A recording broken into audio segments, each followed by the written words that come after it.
ขอพี่น้องขอใหญ่มาฮอดแล้วคู่ปลาขอพี่น้องไปติดป่ามาได้ปลาขอตรงนี้เลยใช้ประมาณ2 โลเบาๆพี่น้อง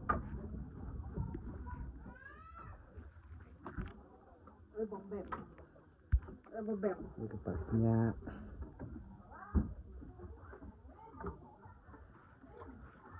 ซอยจุปลาขอพี่น้องพี่สายเอ้ยอากาศจะทำงานไม่แรงเพื่อซื้อดอกไม้แค่นะเพื่อดอกไม้แค่นะบอกเพื่อดอกไม้แค่นั้นกุ้งป่าขอพี่น้อง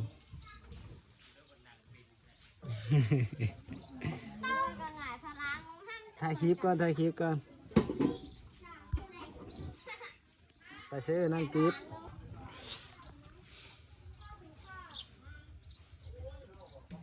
กองซอยพี่น้องกองซอยจำเมนูซอยจำปลาคอใหญ่ปลาคอโม่เมนูซอยจำพี่น้องเจอปลาหมายแล้วพี่น้องมาคันมาส้มพี่น้องเสียเจียวจับเลยนี่เห็นปลาหมายแล้วนี่คือรังมดส้มรังมดแดงนี่มาขันเผ็ดน้ำกะทิพี่น้องปลาหมาย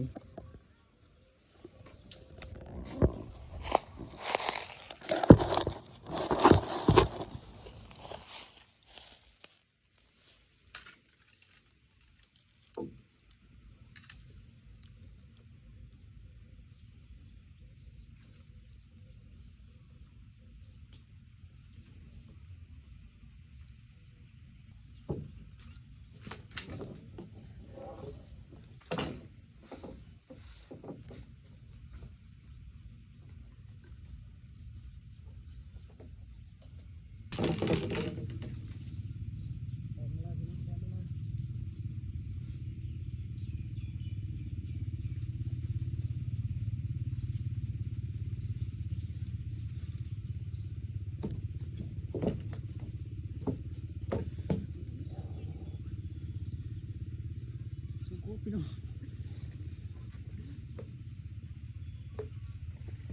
ส้มโคบพี่น้อง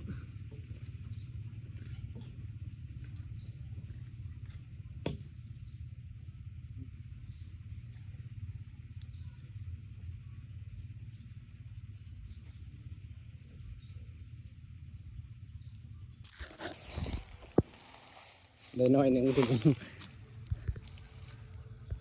ได้น้อยหนึ่งมาชมหั่งน้อยโหดไปต่อ